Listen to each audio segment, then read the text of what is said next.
pouquinho hoje sobre gestão. Nós conseguimos um grande professor aí, né, nosso conhecido, que tem uma experiência na questão da gestão, para a gente fazer algumas trocas, né? Então, hoje, a professora Raquel é convidada, vai apresentar o professor Márcio, já que foi ela que fez o convite, né? Então, professor. Então, apresento para vocês, né, o professor Márcio Luiz Varangon. Ele é graduado em Filosofia pela URI, pós-graduado em Gestão Educacional pela Universidade Federal de Santa Maria, mestre em Educação pela UPF e doutor em Educação também pela UPF, com bolsa de pesquisa CAPES, isso? Então, professor Márcio, seja muito bem-vindo. Esse é o grupo de gestores das escolas municipais, EMEIs e EMEFs aqui de Passo Fundo. Boa tarde, pessoal, tudo bem? É uma honra e uma alegria estar aqui. Hoje eu gosto de ficar aqui embaixo, porque eu tenho certeza que tem pessoas aqui que têm muito mais experiência que eu naquilo que eu venho falar hoje, né? Eu sou muito feliz por isso, porque eu acho que eu estou aqui muito mais para compartilhar experiências e compartilhar cabeçadas que a gente vai dando na vida, né, e vai aprendendo com o decorrer do processo, principalmente ensinar o que é gestão. É claro que é importante a gente revisitar caminhos e revisitar conceitos, né? Hoje de manhã a gente vem fazendo mais ou menos o mesmo processo, né, no Colégio Notre Dame. E hoje de manhã a gente fez um processo semelhante a esse com os professores, onde eu disse, olha, é importante revisitar o processo, né? Pegar lá uma vez por ano, uma vez cada 6 meses, todos aqueles conceitos que a gente trabalha, e a gente acha que já está certo na nossa cabeça, está com sempre revisitar o baú. É como um baú da nossa casa, né? Para quem é mais antigo, assim, né? Eu também já me coloco nesse ralo.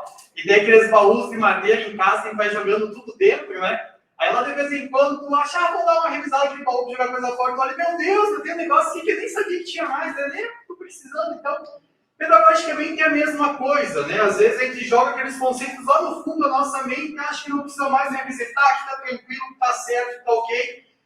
Mas tem muita coisa interessante que a gente precisa revisitar e reolhar. Então, eu quero fazer com vocês hoje é isso, uma revisitação de alguns conceitos e uma troca de experiências para aquilo que eu venho percebendo dentro da gestão nos últimos anos.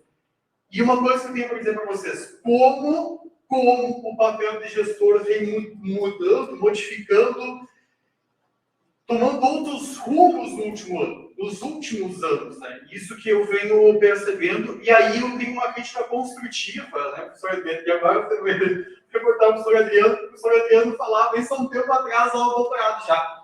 Porque dentro das licenciaturas, nós temos uma pegada muito da filosofia da educação. Isso, como filósofo, me dói dizer, mas a filosofia ela parou muito no tempo no porquê.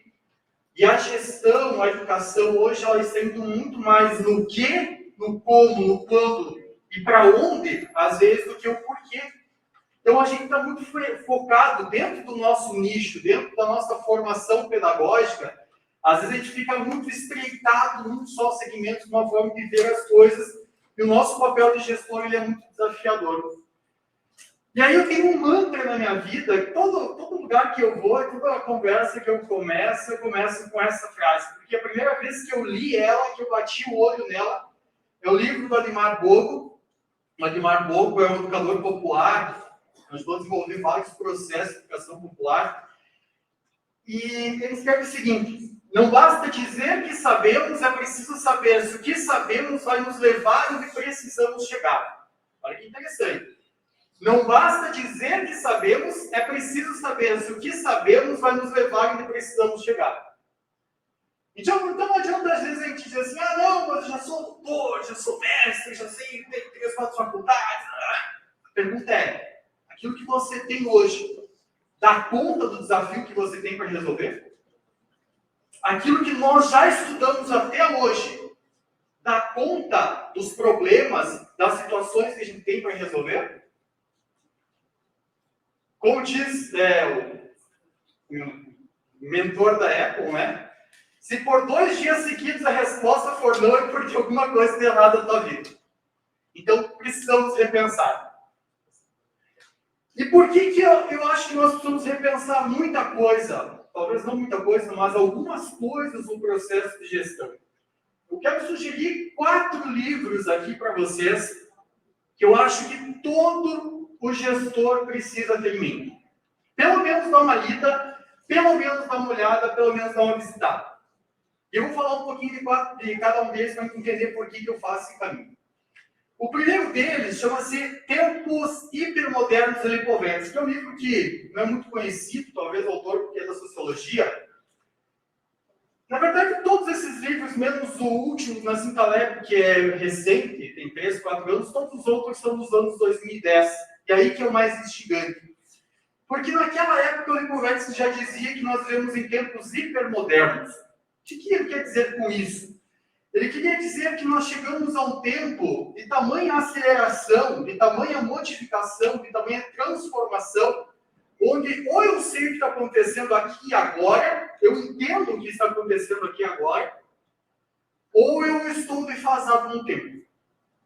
Porque o mundo está em constante mudança. E essa constante mudança, ela se alicerça sobre 3 valores, 3 axiomas, que é o mercado, ou seja, aquilo que gere, que regulamenta todas as coisas, e eu acho que a gente consegue ver muito disso hoje, principalmente na educação.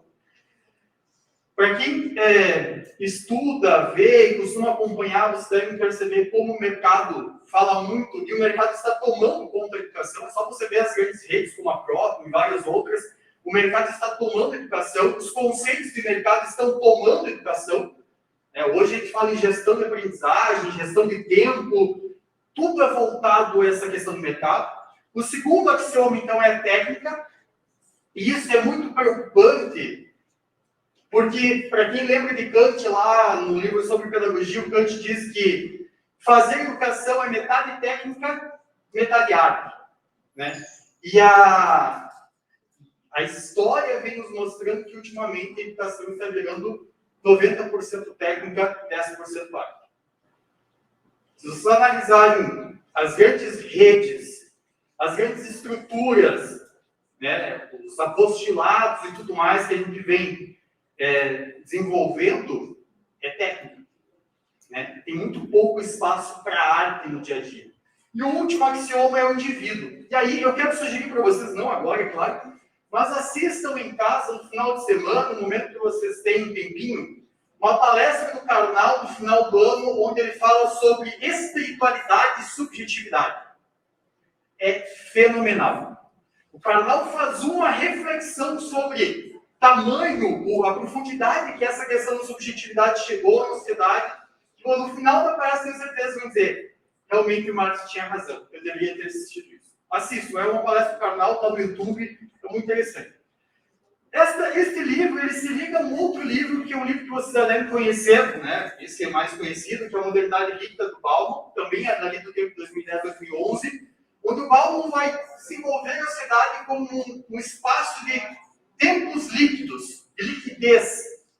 Ele diz que o mundo, as estruturas, os axiomas, ou seja, os valores, é maleável, é como se fosse água. Ele usa a palavra líquido porque ele é como uma água, né? Você não tem mais aquela estrutura, não tem mais aquela rigidez que nós tínhamos. Tudo é maleável, tudo é possível, tudo é moldável, né? Tudo é transformável muito rápido. E isso tem uma consequência muito forte na nossa educação. Por quê? Porque se tudo é maleável, se tudo é transformável, sobre o que nós alicerçamos a nossa educação e os nossos valores? É só vocês parar um pouquinho agora e pensar nos nossos educandos. Quais são os valores que eles trazem das casas deles e quem determina esses valores? A mudança de postura da relação educando-família nos últimos anos. Por que isso? Porque no nosso tempo, o que o nosso avô dizia, nosso pai dizia, e a gente podia dizer. Hoje, o que eu digo hoje, talvez amanhã não serve mais. E hoje, anota o que eu estou falando para vocês. Vocês já ouviram falar de metaverso? Vocês sabem o que é metaverso? Se alguém não sabe ainda o que é metaverso, anote isso no caderninho, chegue em casa e pesquise.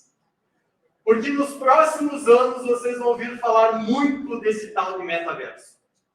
Metaverso, desculpe o assassinato agora aqui, professor. Mas metaverso, para quem gosta de séries, eu não vi essa série, mas eu vi o episódio e me liguei nesse sentido.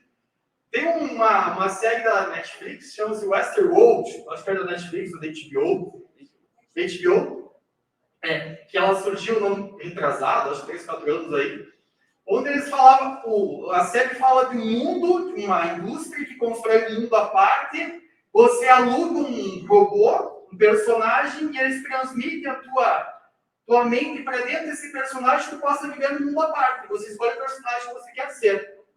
Pois isso saiu da série e veio para o mundo dos jogos.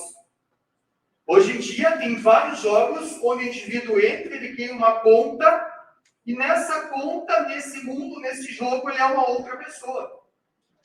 E os jovens estão passando 4, 5, 6 horas nesse metaverso, nesta outra vida, nesse outro mundo, onde as regras que aqui nós temos não servem, não se dirigem, nada acontece. Professor, isso é bobagem.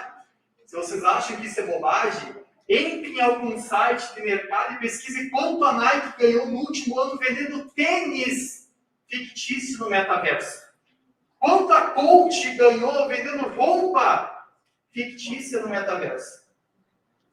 Se preparem pelo que vem por aí. A bomba vai chegar. Mas então, e aí, chegamos nesse último ponto, porque tudo isso vai cair numa outra obra, que é assim, uma obra de bolso, e que a gente precisa ler esse cara, que é o Byung-Chul Han, que é um chinês radicado na Alemanha, né? Ele fala alemão melhor que os alemães, já acho que fala muito tempo. E ele tem vários livrinhos agora de bolso, assim, ele pegou esse tamanho da leitura rápida e vem escrevendo livros de bolso, livros rápidos. Mas ele cunhou esse termo sociedade do cansaço para mostrar como nós temos uma outra mudança social, que é a mudança dentro de tudo isso que nós vivemos, uma sociedade de pessoas cansadas, de pessoas esgotadas, de pessoas que chegam a esse caminho, a esse tempo, não mais. E aí olha que interessante ele diz, ele brinca até que nem mesmo Freud dá conta mais de explicar o que nós queríamos. Porque ele diz que o Freud tentava explicar as coisas num tempo onde havia repressão, onde havia imposição. Por exemplo, a empresa exigia que você trabalhava 10 horas por dia. Chegava em casa cansado. Você deixava o teu crachá na porta, você deitava e dormia. Hoje, ele diz, a pressão é tanta, para tantas profissões, para os pais, para nós professores, que não é mais o nosso chefe, né, o nosso, sei lá, que nos dá ordem, somos nós mesmos que nos cobramos. Ou vocês não acordam na metade da noite pensando, será que eu não esqueci de fazer nada? Mas já que eu acordei, eu vou lá levantar e fazer mais uma coisinha, que amanhã tem uma coisa mesmo para fazer.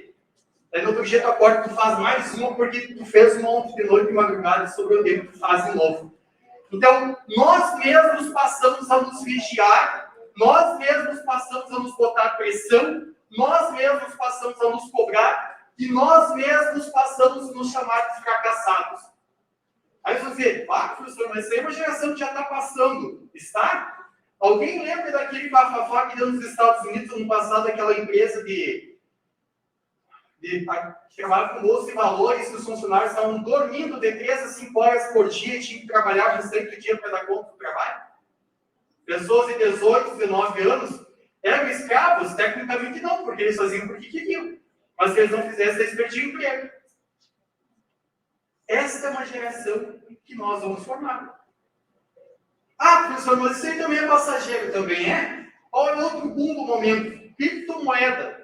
Quando é que dorme o mercado de criptomoeda? Nunca. 24 horas por dia. Tem pessoas que não dormem porque elas ficam acordadas negociando criptomoedas. Esse é o tempo que nós vivemos. E para culminar com tudo isso, este livro do Nassim Taleb, para mim, é muito legal. Chama-se A Lógica do Cisne Negro. Esse é um livro de administração, e por isso que eu falei para vocês, né, que a administração, para mim, está entrando com tudo dentro da gestão. Porque o Taleb, ele vai chamar a atenção, ele diz, só para você entender o que é a lógica do cisne negro, né? O Aristóteles tinha uma lógica na Grécia que era o seguinte, né? O cisne é branco, né? Eu vejo um cisne, o cisne é branco, lógico, todo cisne é branco. Então, todo cisne que eu via era branco, era cisne. Daí, lá na modernidade, os caras quebraram a lógica do Aristóteles e diziam, não, mas se eu vejo um cisne negro, então quebra a teoria. A teoria passa a não valer. O que o Taleb vai dizer? Bom, se nós pegarmos a pandemia, trazendo para o nosso dia a dia, a pandemia é um cisne negro, não é? Nós estávamos acostumados, como escola, a educar dentro da sala de aula, bonitinho, todo dia ali, vendo o indivíduo, etc, etc. Chegou a pandemia, cisne negro, o que eu faço agora? Quebrou minha lógica de educar, quebrou minha lógica de gerir, quebrou minha lógica de pensar como a educação funciona. O que o Taleb está dizendo? As rupturas serão cada vez mais comuns e cada vez mais rápidas.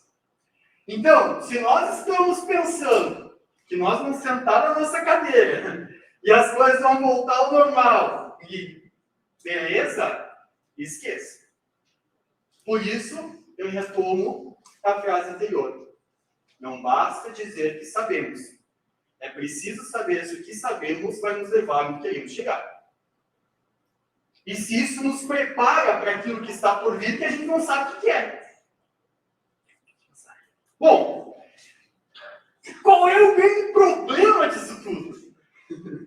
O grande problema está aqui, galera. A formação humana é um caminho. Né? A gente pega o indivíduozinho lá, com 4 meses, 5 anos, 6 anos, e a gente conduz ele até o final do ensino fundamental 2. Este caminho vai determinar quem as pessoas são. E nós, agora, somos responsáveis por esse caminho. Nós, agora, somos responsáveis por o que vai acontecer lá no final. Vocês agora são responsáveis por isso, dentro de tudo isso que eu falei até agora.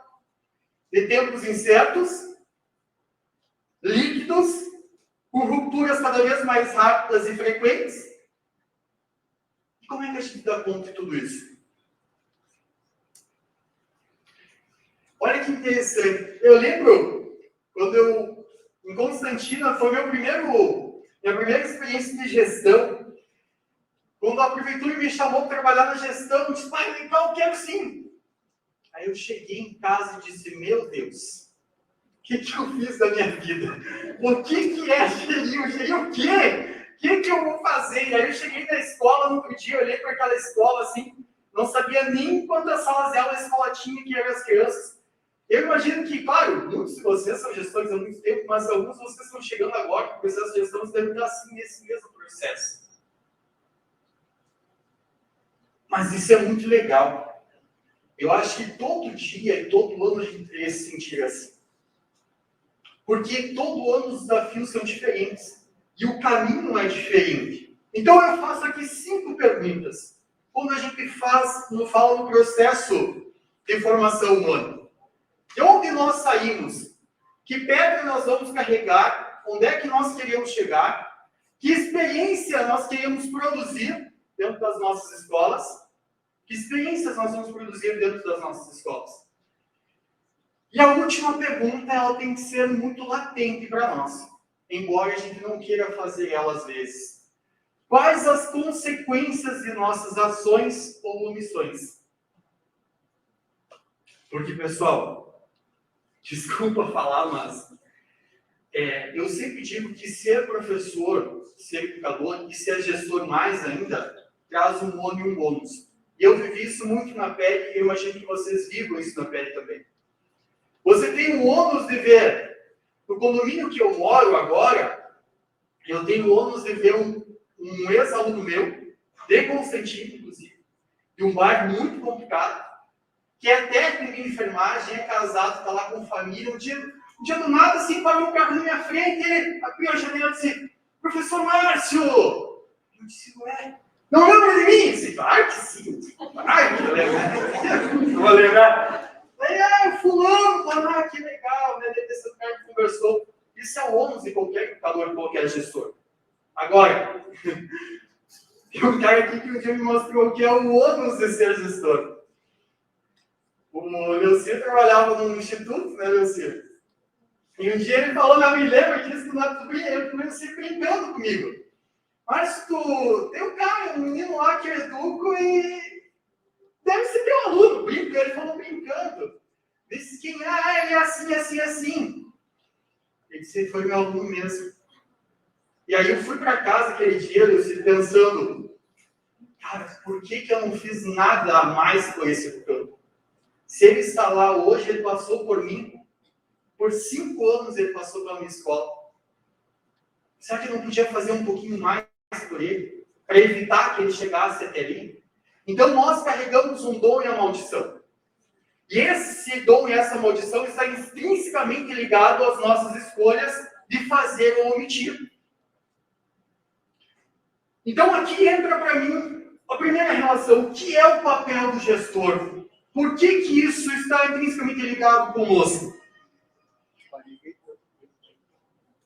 Senão eu passo todo dia. Filósofo é puxo, né? Filósofo fala com os cotovelos e infelizmente passa. Pode passar. O Júlio Furtado, um educador do Rio de Janeiro, eu acho muito bacana assim, que ele fala sobre gestão. Eu gostei de alguma coisa que ele trouxe uma hora, um dia no artigo e trouxe para cá. A primeira coisa que ele faz comparação, ele diz a diferença entre um gerente e um gestor. Ele diz que o gerente é alguém que cuida para que os processos funcionem. O gestor, ele gerencia e aperfeiçoa os processos. O gerente, ele cuida para que as pessoas façam o que devem fazer. O gestor, ele gerencia e desenvolve pessoas que façam a gestão cada vez melhor dos processos. E ele vai dizer, um gestor é um gerente mais um líder. O que nós somos? Gerentes ou gestores?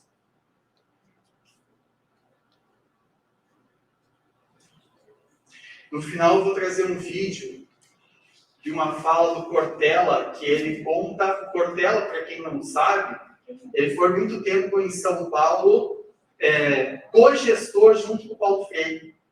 Então ele dava uma pequena luz de como é que era trabalhar com o Paulo Freire. Pode passar. Mas o que a gente gere? E aqui eu falei, eu vou retomar conceitos. Você sabe isso aqui melhor do que eu. Tem que saltear. Mas eu vou retomar conceitos. O que é gere? O que a gente gere? Por que é importante estar consciente disso? Porque a gente gere 3 coisas. Primeiro, um contexto escolar. Recursos financeiros, pedagógicos, tecnológicos, ou seja, lá na minha escola, é o meu papel gerenciar isso. É o meu papel olhar o que está faltando, o que está sobrando, que documentação precisa, como é que eu desenvolvo isso, para que isso serve, para onde que vai. É o meu olhar. Então, eu não posso simplesmente fazer como se faz quando eu vou lá na bodega comprar as coisas. Porque na bodega eu vou comprar para mim. Na escola eu faço um processo coletivo. Então, eu preciso estar atento a isso. Mas eu faço a gestão de um contexto de processos. Processo de ensino, processo de aprendizagem. Como diretor, como gestor, como coordenador pedagógico, é o meu papel acompanhar se o processo está acontecendo. Entender se o processo está acontecendo. E aí a gente vai falar daqui a pouquinho como é que a gente pode fazer isso. E por último, eu sou gestor de um contexto de pessoas. E aqui vocês vão concordar comigo. Talvez é o pior dos processos. Gerenciar pessoas. Né? Porque, como diria o Kant, para que a gente eduque, é preciso alguém que queira ensinar e alguém que queira aprender. Para que a gente gerencie, é preciso alguém que queira gerenciar e alguém que queira ser gerenciado. E às vezes nem todo mundo quer gerenciar e nem todo mundo quer ser gerenciado. Só que esse é o nosso papel. Então, às vezes, por mais que a gente não queira fazer, é importante eu sentar na minha cadeira e dizer, opa, faz parte de mim isso também. O colega não está querendo dar aula? Esse é o meu papel. Chamar ele, botar na minha frente Mostrar para ele o que a gente faz naquele espaço chamado escola e direcionar. Ah, dois colegas estão com conflito, é meu papel chamar eles, botar lado a lado e mostrar para eles que nós estamos ali por um processo maior, que é a escola, que é a educação, que são os nossos educandos. É nosso papel. Por mais que seja difícil fazer, mas é nosso papel. E quando a gente se coloca à disposição na gestão, por mais que às vezes, dá aquele susto quando eu chego em casa, meu Deus, eu disse sim. E agora? Eu tenho que dizer, opa, não, mas eu disse sim. E como diz o Sartre, somos condenados à liberdade. E quando eu digo sim por livre e espontânea vontade, e não existe pressão para o Sartre, eu tenho que assumir as minhas escolhas. Porque se eu não assumo a minha escolha, se o parafuso não assume a sua função no andar da carruagem, o processo vai capengueando até que... Mas eu também inicio um processo pedagógico do currículo, da ação docente e principalmente dos resultados. Veja, pessoal, isso é muito importante. Eu vou trazer depois alguns exemplos sobre isso. Quando a escola vai mal de resultados, é claro que tem um contexto que isso traz. Mas eu tenho que olhar para quem está na ponta do iceberg. Porque essa pessoa é a primeira responsável por esse contexto. Porque ela está ali para acompanhar o processo, para entender o processo, para fazer as cobranças necessárias pelo processo. Por isso que tem uma coisa muito dura na gestão que eu fui aprendendo aos poucos. Mas é duro demais. Porque às vezes você não dorme à noite. Eu não durmo à noite, eu confesso para vocês. Tem algumas vezes que você não dorme à noite. Mas dentro da escola tem que separar o que é amigo e o que é trabalho. Da porta para dentro da escola você é gestor. Gestor. Por quê? Porque ali é as crianças que dependem de você. O teu colega está trabalhando, está recebendo, tem uma boa estrutura. O teu educando às vezes não tem nem o que comer. É ele que precisa de ti. Então você precisa ser gestor da porta para dentro. Isso é muito duro, isso é muito difícil. Então em casa, às vezes você não dorme, mas dentro da escola você faz pelo teu educando, por aquilo que é melhor. E por último, você é gestor de sala de aula, da aprendizagem, da conduta, da interação cultural. E como isso está sendo difícil ultimamente. Infelizmente, parece que nós esquecemos que nós somos os educadores. Que nós que temos que entender que ideologia política, religiosa, futebolística, esportiva, é uma compreensão do mundo e não é a única. Gente, o educando não tem culpa se meu partido é A ou é B, se meu time caiu para a segunda divisão ou foi campeão. O meu colega também não tem culpa disso. Vou repetir. Quando a gente entra na escola, só tem uma pessoa que importa, que é o nosso educando.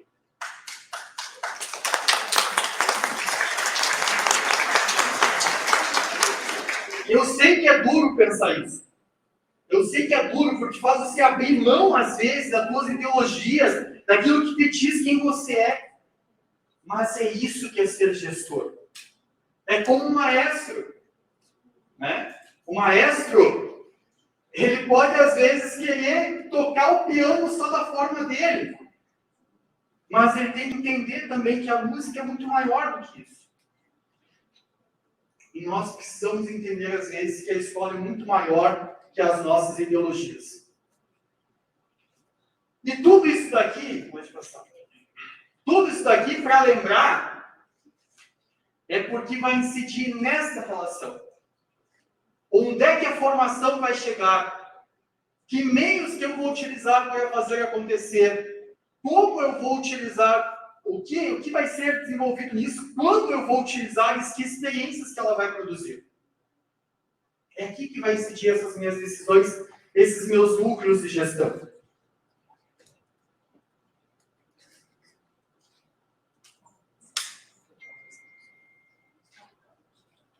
Falei que eu falo demais, eu tô capaz. Vamos lá, então. Mas agora eu prometo que vou mais rápido. Bom, então, pessoal, agora eu vou compartilhar, agora eu vou compartilhar com vocês, então, algumas experiências que não são as melhores, talvez, mas são algumas das minhas experiências que eu fui aprendendo no caminho, fui percebendo que elas podem... Então, compartilho com vocês algumas coisas que eu acho que podem ajudar. Como é que eu sei onde eu posso chegar, onde eu quero chegar, onde eu devo chegar? Primeira coisa que nós temos que entender. Todo processo de formação, ele tem uma diretriz. Ele deve ter uma diretriz. E nós temos várias. A BNCC, remodelada há pouco tempo. E assim, aqui uma dica interessante, pessoal. Mas assim, muito sério, muito sério. Você deve estar pensando, meu Deus, Márcio, aqui que eu passo o ano lendo. Quero sim. Gestor passa o ano lendo. Desculpe informar, mas passa o ano lendo. Entender, não precisa decorar, mas entender a BNCC, as diretrizes estaduais, as diretrizes municipais, saber minimamente de cabo a rabo o PPP da tua escola é o mínimo que o gestor tem que fazer para iniciar o processo. É o mínimo. Por quê? Porque essa é a luzinha lá na ponta da escuridão que fica guiando todo mundo para onde todo mundo vai caminhar. E quem está segurando a luzinha? Somos nós. Gente, pense comigo. Olhem para vocês aqui. Olhem uns para os outros agora. Por favor, olhem uns para os outros. Bem rapidinho. Vocês já pararam para pensar por 2 minutos que aqui, nessa sala, nós estamos construindo o futuro de Passo? Já pararam para pensar a importância desse momento? Não a minha importância, eu sou qualquer um. Mas a importância desse momento aqui. Aqui está sendo construído o futuro de Passo Fundo. E aqui, nesses espaços, é onde diz para onde Passo Fundo vai caminhar. Então, nós precisamos entender isso aqui, para saber como lá na nossa escola a gente vai direcionar as coisas. E o último ponto aqui, eu falo sobre diagnóstico social. Pode passar, Raquel. Por que o diagnóstico social? Porque essa é uma dica que eu dou para vocês. A primeira coisa que vocês chegam e façam na escola de vocês é entender aonde vocês estão pisando. Tá? Por quê? É como um treinador de futebol que chega num time e diz, eu quero fazer tal esquema tático. Mas não tem nenhum jogador que sabe jogar naquele esquema tático. Vai para a Série B, vai para a Série C, cai no campeonato.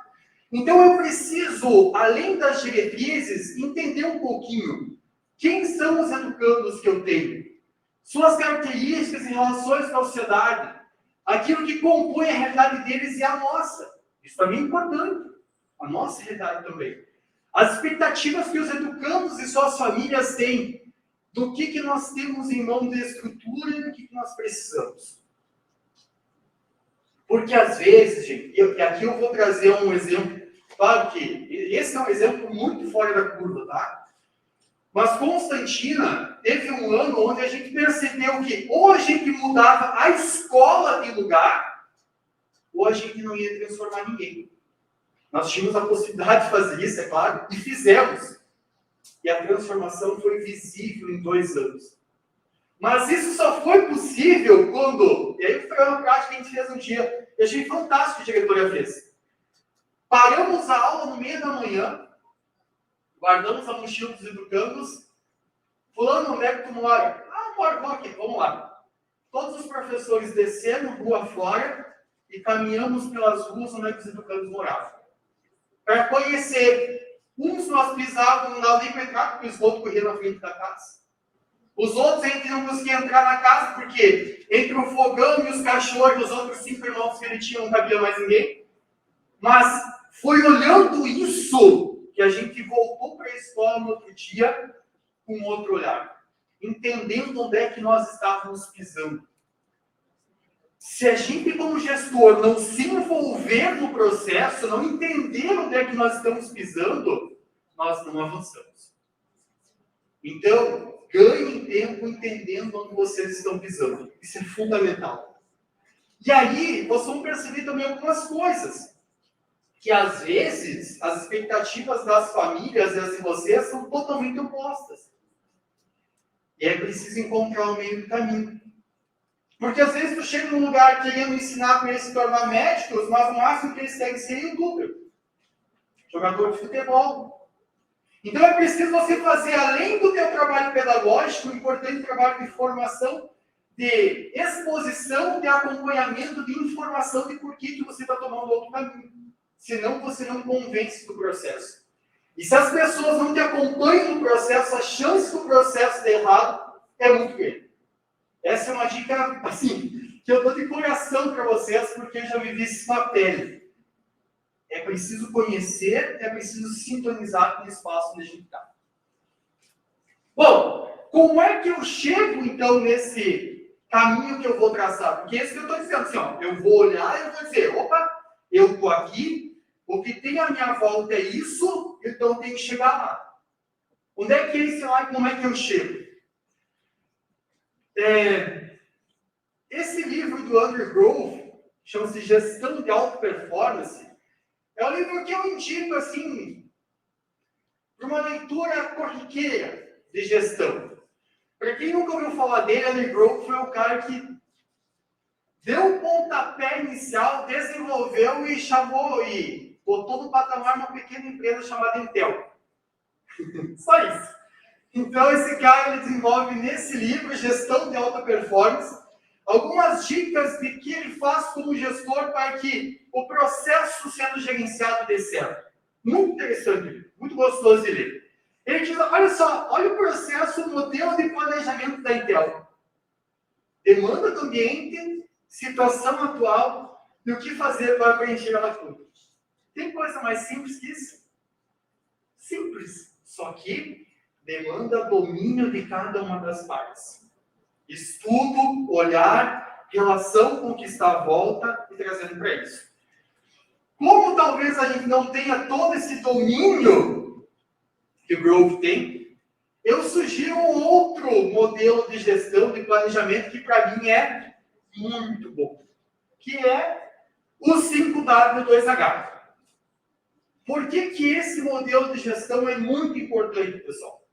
Porque quando você faz uma lista de diagnósticos do que você tem que fazer, você coloca as pessoas na obrigação, não, né? Mas assim, no direcionamento do que deve estar acontecendo.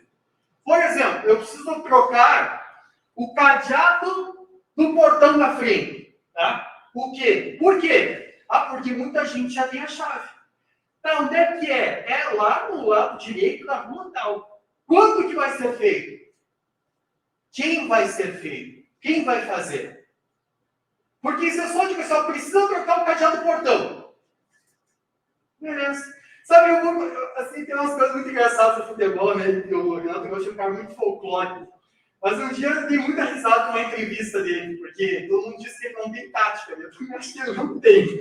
Mas aí, quando ele ganhou o título da Copa do Brasil do Grêmio, os caras perguntaram para ele, porque o Grêmio tinha um problema, que era a bola aérea. Né? O Grêmio levava muito gol de bola aérea. E o Renato chegou e solucionou o problema.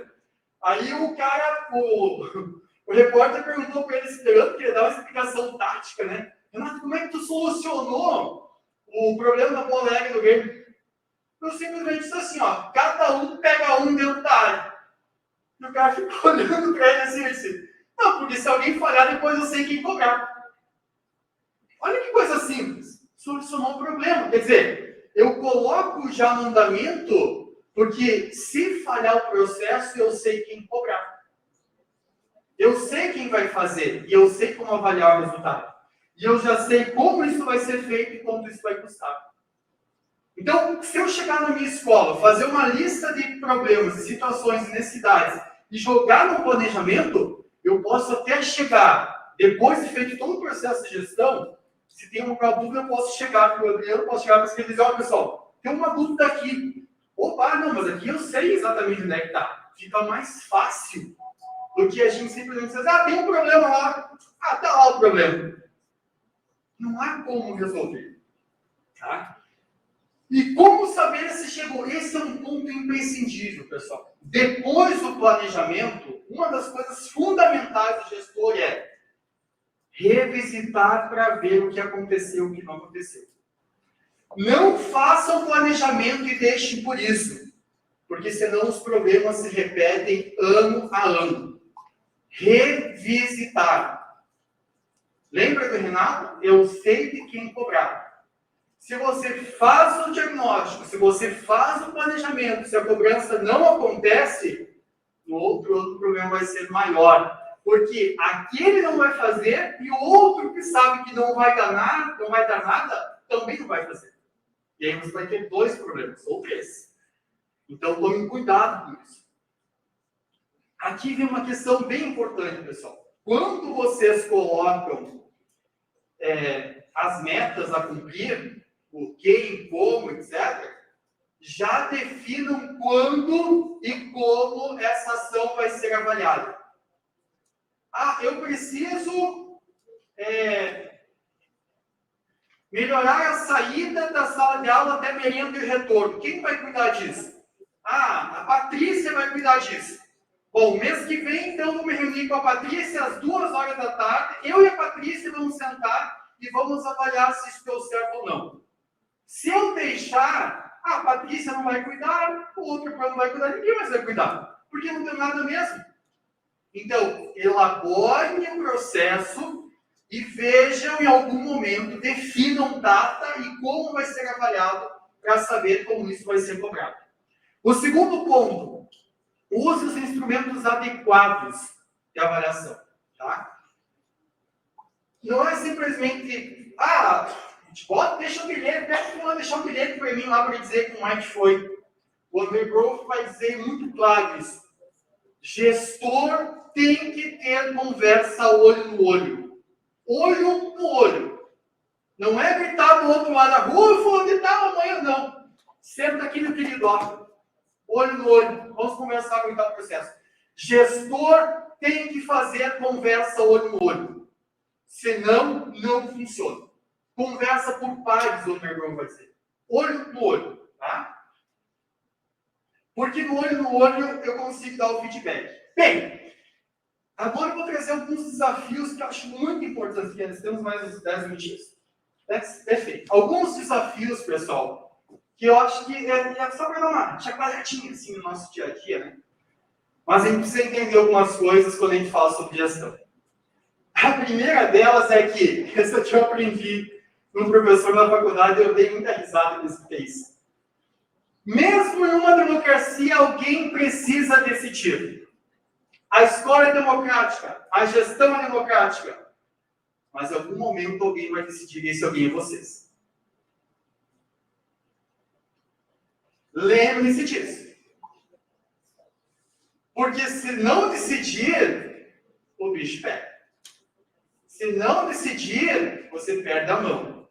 Aí dá briga entre colega, aí colega não faz o que tem que fazer. Então, pessoal, você é o gestor. Chega hoje da noite em casa, limpa o espelho, olho no olho do espelho e diz, você é o gestor. E mentaliza isso. Tá? Você é o gestor. Você decide. Da mesma forma, nós não somos o prefeito, nós não somos o secretário. Mesmo em uma democracia, alguém precisa decidir. Então, se o professor Adriano disse aí, pessoal, é por aqui, ele decidiu. E eu sou, na minha escola, representante dele. Mas eu não gosto do professor Adriano. Não gosto do professor. Não precisava falar. Não precisava falar, né? Não público, né? Pessoal, eu sou representante dele. Eu estou neste espaço para cumprir isso. Por quê? Isso daqui é fantástico. Em um livro chamado A República, onde o Platão explicita a política da Grécia Antiga, ele traz várias alegorias. Uma das alegorias ele tenta explicar como é que é, porque para os gregos nosso corpo é o cálice da alma, né? Como é que a nossa alma cai no nosso corpo? Porque para eles isso era um desastre. E eles explicam o seguinte: a alma do homem, ela fica circulando no céu, sendo puxada por 2 cavalos alados, um da razão e um das paixões. Em determinado momento, esses cavalos, como eles pensam diferentes, eles puxam um para cada lado da canga e a canga se parte, então nossa alma despenca. E aí nossa alma cai dentro do nosso corpo e fica presa aqui. Por isso, até a Idade Média, o corpo é a prisão da alma. Né? Por esse motivo. Mas veja, quando as ações são desencontradas, a alma da escola cai. A alma da educação cai. Tá? E isso, às vezes, a gente aprende a duras penas. Por que cai, pessoal? Porque, veja bem, eu e a Jamile trabalhamos na mesma escola, tá? Aí, eu vou numa reunião com o professor Adriano, e o professor Adriano diz assim: olha, eu quero que semana que vem todo mundo use verde. Aí a Jamile chega na escola e diz assim: pessoal, semana que vem todo mundo vai usar verde. Eu digo: não.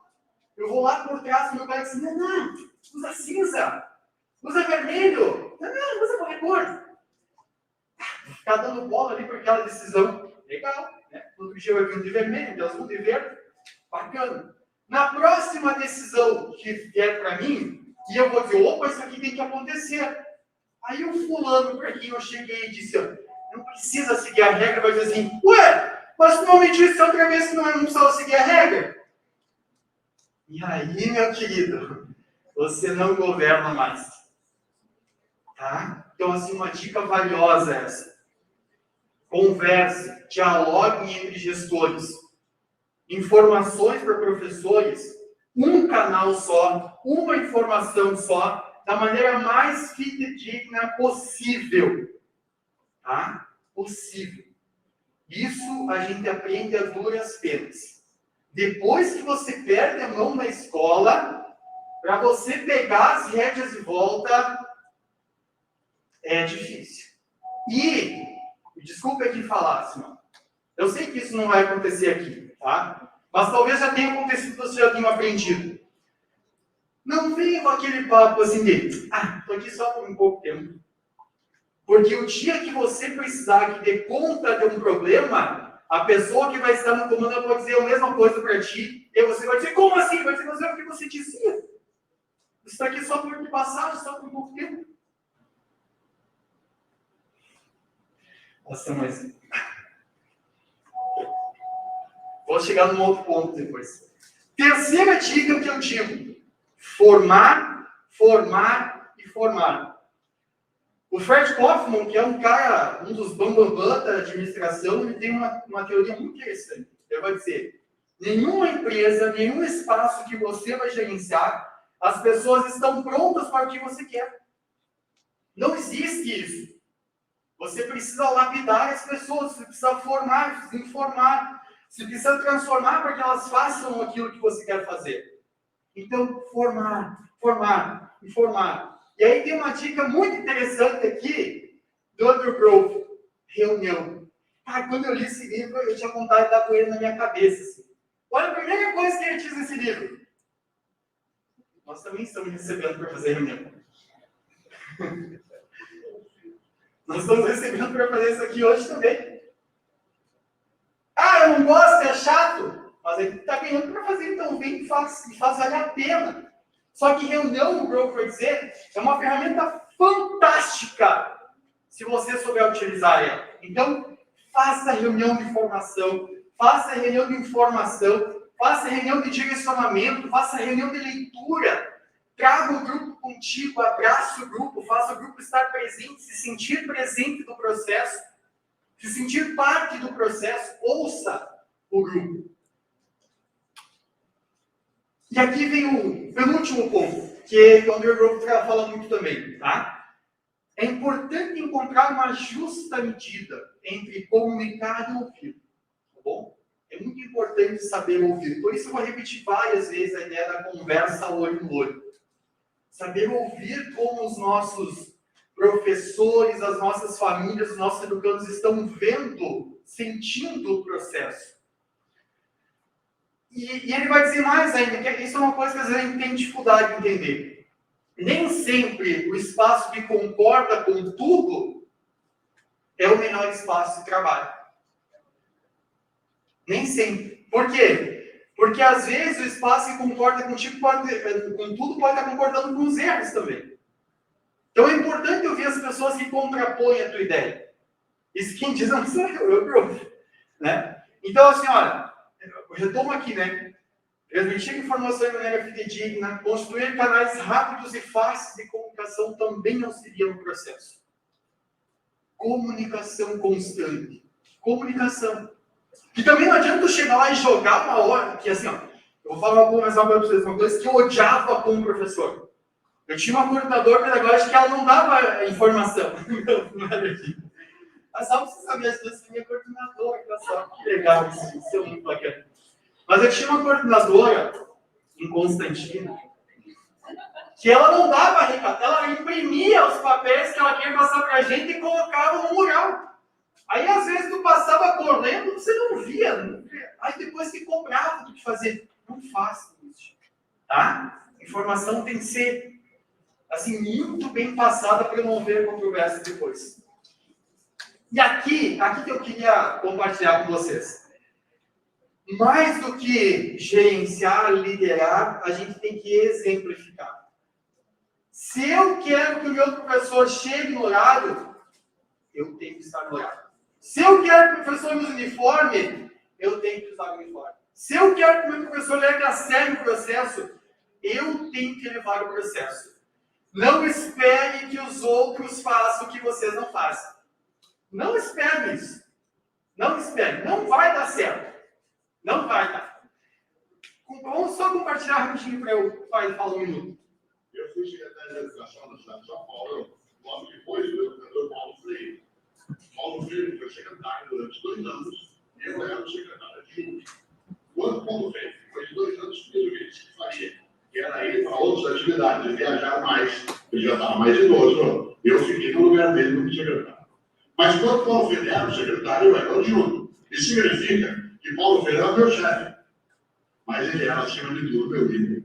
Paulo Freire era tão mais meu líder do que apenas meu chefe, que até quando ele me chamava na sala dele para me dar uma bronca, eu ia animar. Ia feliz, não ia alegre, não ia contente. Mas eu ia animar, sabe por quê? Porque eu sabia que eu ia sair da sala dele melhor do que eu tinha entrado. Que um líder corrige sem ofender e orienta sem humilhar. Um líder corrige sem ofender e orienta sem humilhar. Por isso, insisto, até quando ele me chamava para me dar uma bronca, eu sabia que eu ia sair com a alma ainda com vitalidade. Por quê? Porque a Paulo Freire não apenas obedecia, eu admirava, eu seguia, eu queria me inspirar nas coisas que ele fazia e falava. Eu sabia que ele não era infalível como o general Joé, e ele também sabia, isso é inteligência. Ele também sabia que ele não era infalível, por isso ele também prestava atenção. A chefia, ela ordena, a liderança inspira, motiva. Será que dá para algum chefe ser líder? Claro, é só formar-se para isso. Será que dá para alguma liderança ser nomeada chefe? Só nas empresas inteligentes. Nas empresas inteligentes ou nas organizações inteligentes, aquele ou aquela que tem alguma força de liderança que faz fazer mais e melhor, também recebe cargo de chefia. E outros não. Olha só, o líder te inspira, o chefe, quando é só chefe, te inspira.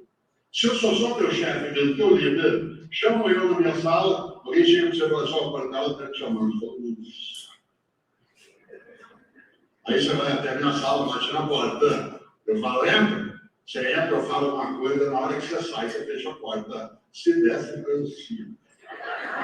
Você só não faz porque agora tem câmera. Mas você fica olhando porque você não mora, né?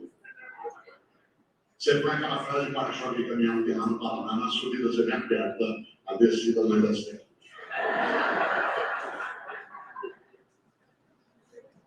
Muito bem. Então, veja, pessoal, eu já estou finalizando, tá? Só tem mais 10 slides bem rapidinho. Mas só para a gente pensar, eu tenho certeza que vocês foram inspirados nas escolas de vocês porque vocês inspiram. E porque as pessoas acreditam que vocês vão bem liderar elas. Então, acreditem também nisso. Entendam isso. Botem isso em prática. Eu fui secretário de Educação no estado de São Paulo. Só que para isso, pode ser mais. Nós temos que entender uma coisa. E aqui eu vou finalizar. Nós somos passageiros. As mudanças são eternas. Vou voltar ao que eu falei lá no início.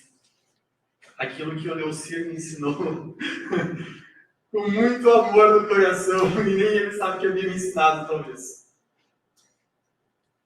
Nós passamos na gestão. As ações que a gente vai fazer com os nossos educandos, ou as omissões que a gente vai deixar, aquilo que a gente vai deixar de fazer pelas nossas escolas, pelos nossos educandos, vão ter consequências eternas. Eternas quer dizer para sempre na vida das nossas crianças.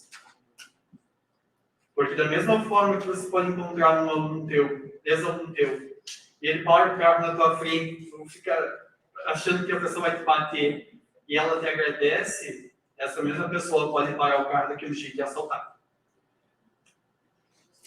Mais isso. Olhem para essa imagem. Gravem essa imagem. Levem para casa essa imagem na retina de vocês.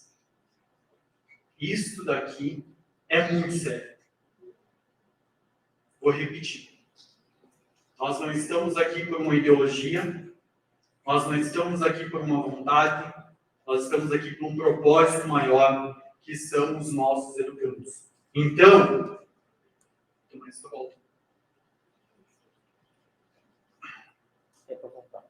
voltar, isso.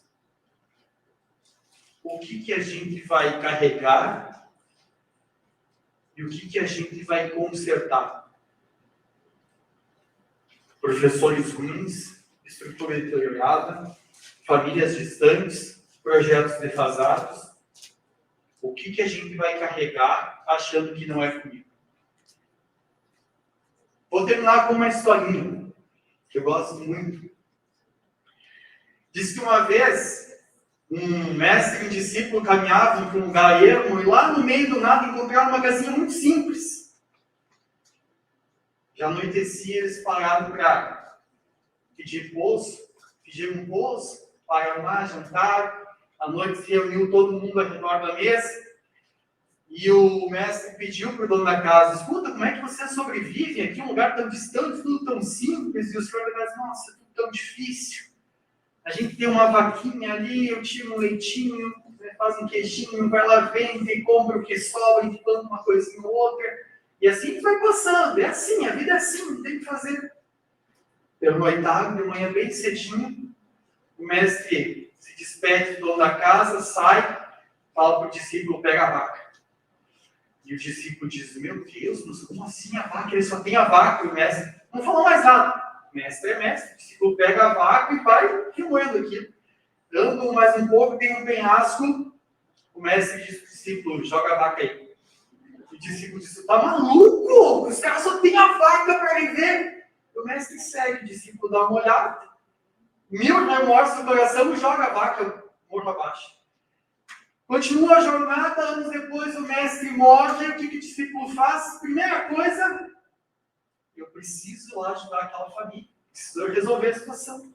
Ele está passando pelo processo, pelo lugar. Olha, não reconhece uma casa enorme, tudo muito bem organizado, tudo bem feito. Resolve parar para chegar. Chega na porta, pede licença, pede um copo d'água, como não quer nada. E aí ele pergunta: escuta, tempo atrás eu passei por aqui com o meu mestre, e aqui era um lugar muito simples, tinha uma família simples, só tinha uma vaquinha. Sabe onde aquele pessoal foi? E o rapaz: não, aqui, é aqui mesmo, é aqui. E aí ele diz: mas meu Deus, o que aconteceu? Ele diz: olha, Mas por incrível que pareça, eu acho que eu lembro do senhor. No dia que você foi embora, nossa vaca caiu no penhasco. E aí ele olha assim e diz, e daí que a gente percebeu que a gente tinha que ir atrás de outras coisas. Então meu pai foi para a cidade, ele começou a pensar em outras possibilidades, ele começou a produzir outras coisas, e a gente foi avançando e fomos vendo que tinha outras coisas que era possível fazer, a gente foi se reconstruindo e a gente avançou. Então, às vezes, pessoal, o que a gente precisa fazer de melhor na nossa vida? Quais são as nossas vaquinhas? Muito obrigado, pessoal.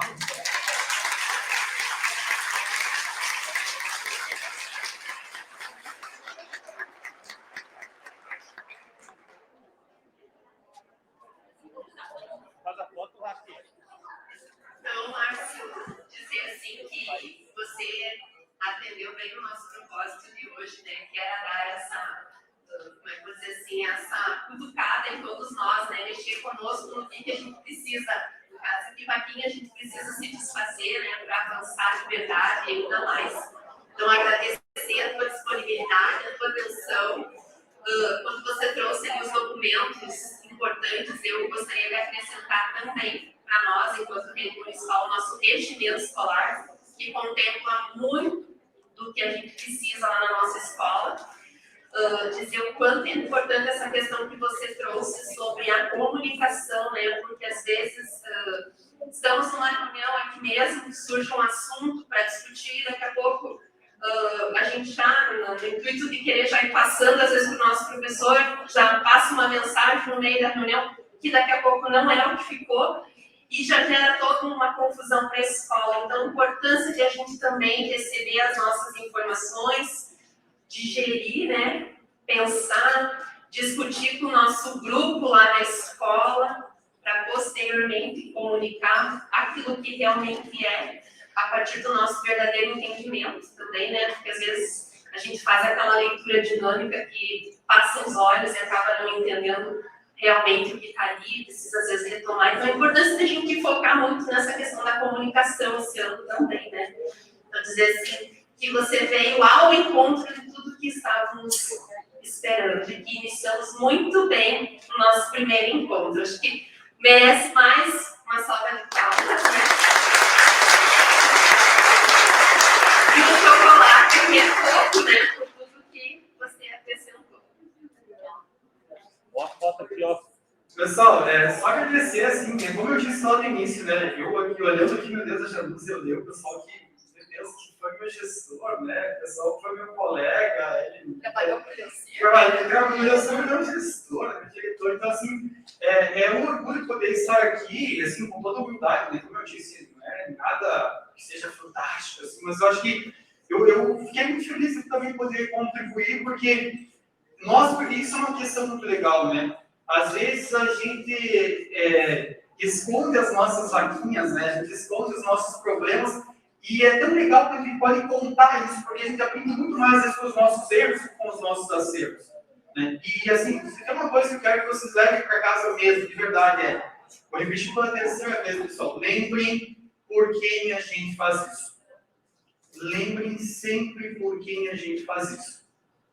Nós temos casa, temos comida, temos perspectivas.